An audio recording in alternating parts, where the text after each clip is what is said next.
Le débat de Smart Impact avec Nathalie Isère, bonjour, bienvenue. Vous êtes la directrice générale d'Écosystème. Bonjour également et bienvenue à Bertrand Régnier. Vous êtes le directeur technique d'Écologique.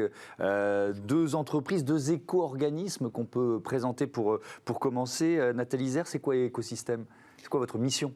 Alors notre mission, je représente un éco-organisme dont la mission est de prendre en charge la fin de vie des équipements électriques et électroniques et notamment aussi de contribuer à l'allongement de la durée de vie de ces équipements. Donc un éco-organisme, c'est une entreprise à but non lucratif avec une mission d'intérêt général et nous exerçons sur la totalité du territoire en France, en Outre-mer et nous existons depuis maintenant une bonne quinzaine d'années. Oui. Écologique, c'est à peu près la même mission? Oui, c'est très similaire. Ouais. La différence étant, en gros, les producteurs, les metteurs sur le marché qui ont rejoint soit Écosystème, soit Écologique. Et donc, on a les mêmes missions. On a une petite spécificité, c'est qu'on travaille beaucoup plus sur les outils de communication et d'information. Voilà. D'accord. On parle plutôt d'appareils électriques et électroniques, c'est ça? Ou c'est plus vaste que ça, Nathalie Isère? Déjà, c'est très très vaste. Déjà, ça fait beaucoup, oui, on est d'accord. Ça fait beaucoup parce que c'est vrai qu'on pense tout de suite à ce qui est en proximité dans le foyer, un lave-vaisselle, un lave-linge, un four, un ordinateur, une télé, mais c'est aussi dans ce studio tout l'éclairage qui est au plafond, c'est le système de climatisation, c'est le système de vidéo, c'est le système de broadcast. C'est donc très très vaste. Ouais, effectivement. Alors ensemble, vous financez Quali-Répar, un dispositif prévu dans la loi AGEC qui devient enfin opérationnel. La loi elle a été adoptée en février 2020. Nathalie Isère, pourquoi il a fallu attendre? À cause de la crise sanitaire? Qu'est-ce qui s'est passé? On se dit ça prend plus de 2 ans, c'est quand même un peu long. Alors dans la loi AGEC, la mise en place de Quali-Répar, dont on va parler, était prévue à partir de janvier 2022. Donc c'était le timing qui avait été donné par la loi AGEC. Donc on est dans ce timing-là de l'année 2022.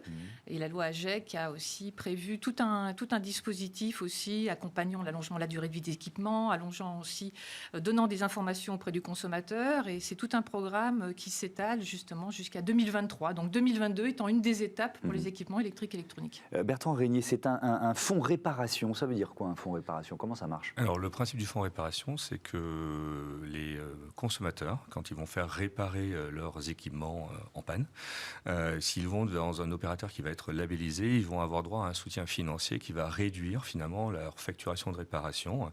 Et comment ça marche le fonds? C'est de l'autre côté, on va appeler un financement auprès des producteurs pour alimenter ce fonds et finalement soutenir la réparation financièrement.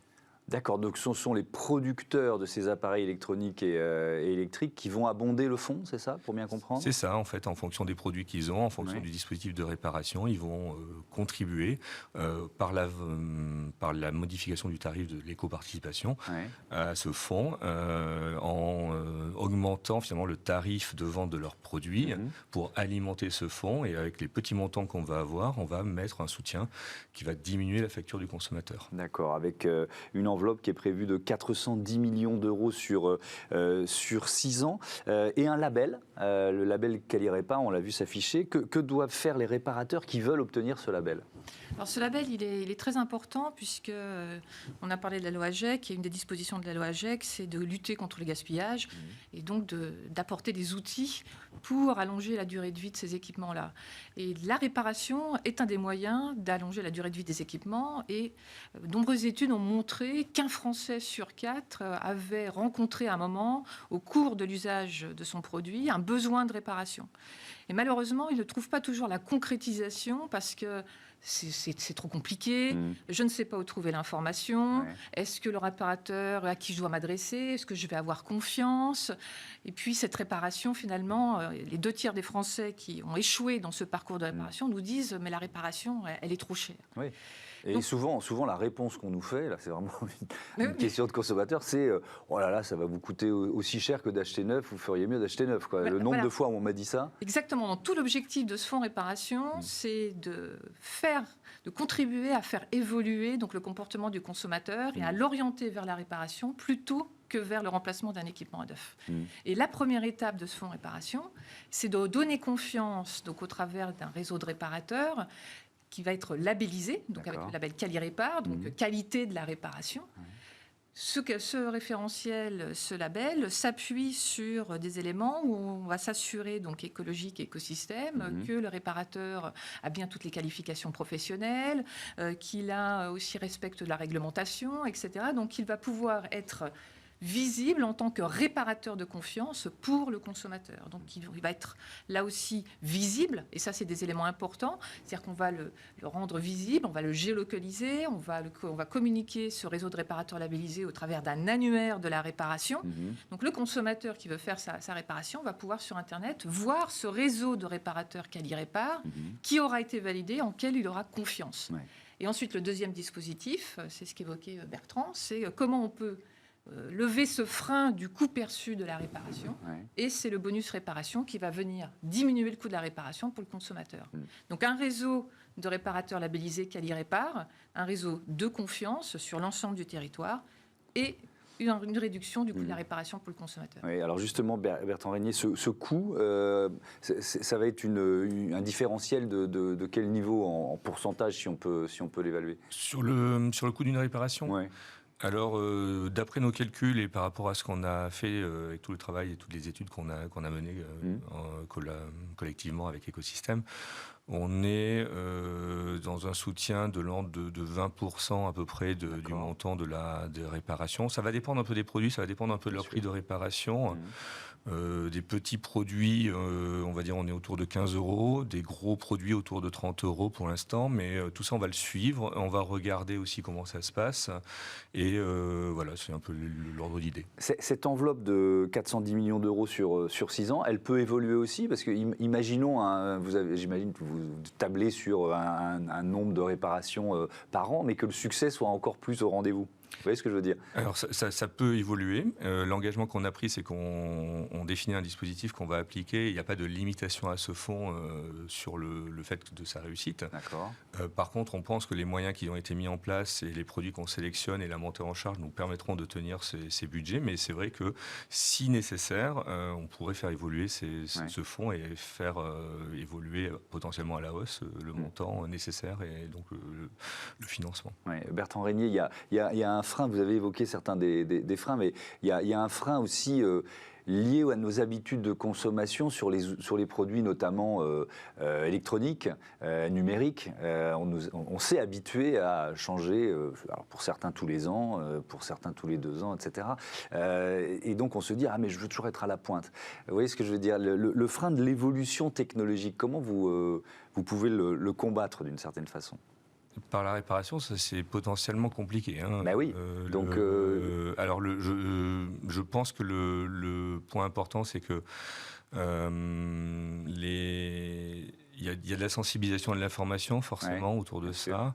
Il y a aussi le fait que de plus en plus, finalement, on a des produits qui vont être fiables, donc réparables, donc on peut garder. Il y a aussi cette idée de capitaliser sur des produits de bonne qualité dès le démarrage. Et ensuite, on a au niveau des éco-organismes, d'autres missions autour de la prévention, l'éco-conception, où on va traiter ces sujets-là avec les producteurs. Et par ailleurs, il y a aussi le développement du réemploi qui permet éventuellement pour des produits que certains n'utiliseraient pas, de les revendre et de développer une seconde offre. Oui. Mais Nathalie Hézère, sur cette dimension-là, presque psychologique du consommateur, est-ce que vous voyez justement les comportements évoluer ? C'est-à-dire un peu moins de fréquence de changement de nos outils numériques ? Oui, on le voit parce que quand on fait des études un peu sur l'évolution du comportement du consommateur, et notamment dans les dernières études qui prennent en compte l'accélération de l'urgence écologique et puis cette prise de conscience sur la prévention des déchets. Et on le voit, on a 47% des Français qui, aujourd'hui, dans, on va dire, le top de leurs préoccupations, se disent je veux qu'on me propose des solutions pour faire réparer mon produit, pour, là aussi, trouver des solutions pour lui apporter une deuxième, voire une troisième vie. Et là, c'est vrai qu'il y a tout un business, tout un secteur qui se développe autour du reconditionnement des équipements électriques et électroniques. Et notamment, vous parliez des produits un peu technologiques emblématiques. Et là, c'est des opportunités qui peuvent à la fois répondre, parce qu'on aura toujours des consommateurs qui voudront le dernier équipement, etc., mais qui vont pouvoir trouver une solution qui va lui permettre d'avoir une deuxième, une troisième vie, qui va pouvoir bénéficier à un autre consommateur qui, lui, n'achètera pas forcément un équipement neuf, et donc ne contribuera pas, là aussi, à faire du prélèvement sur les ressources naturelles, etc. Donc on voit qu'on a tout un écosystème qui se met en place pour répondre à cette attente des consommateurs. Je parlais de 47% des consommateurs qui veulent justement des solutions plus durables pour allonger la durée de vie de leurs équipements. Ouais. Je voudrais revenir sur le réseau de professionnels, de réparateurs. Vous nous avez dit que voilà, il fallait qu'ils se fassent connaître pour obtenir ce label Quali-Répar. Mais est-ce qu'il existe, ma question est peut-être un peu absurde, mais est-ce qu'il existe? Est-ce qu'il y a suffisamment de réparateurs en France aujourd'hui, ou est-ce que c'est justement parce qu'on a pris l'habitude de ne plus réparer nos appareils, il s'est un peu réduit, ce réseau? Alors, il y a aujourd'hui le réseau de réparateurs, on estime à peu près qu'il y a 20 000 réparateurs en France, de toute taille, c'est-à-dire des toutes petites entreprises artisans, jusqu'à des entreprises moyennes ou des grands groupes plus structurés, des grandes enseignes, etc., qu'on connaît tous. Et c'est un réseau de réparateurs. Ce réseau, il a connu une pente un peu descendante, parce qu'on sort aussi de période de consommation, on était plus dans du renouvellement sur de l'équipement neuf, et une population de réparateurs aussi un peu vieillissante.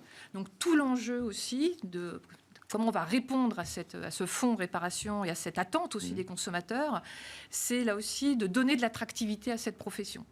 C'est là aussi de reprendre les parcours de formation, reprendre là aussi les éléments aussi d'attractivité. On se voit que le métier devient aussi technique. Il y a de plus en plus d'électronique, de connectivité au sein de nos équipements. Donc ça veut dire que là aussi, il faut monter en compétences pour pouvoir là, répondre à ces nouveaux produits, ces nouveaux enjeux. Donc Écosystème est très, très engagé dans ce programme là aussi de redonner de l'attractivité pour faire converger des jeunes vers cette nouvelle filière. Où il va y avoir là aussi du développement d'activités, les accompagner et puis aussi gérer la transition. Merci beaucoup, merci à tous les deux et bon vent au label Quali-Répar. On passe à Smart Ideas tout de suite.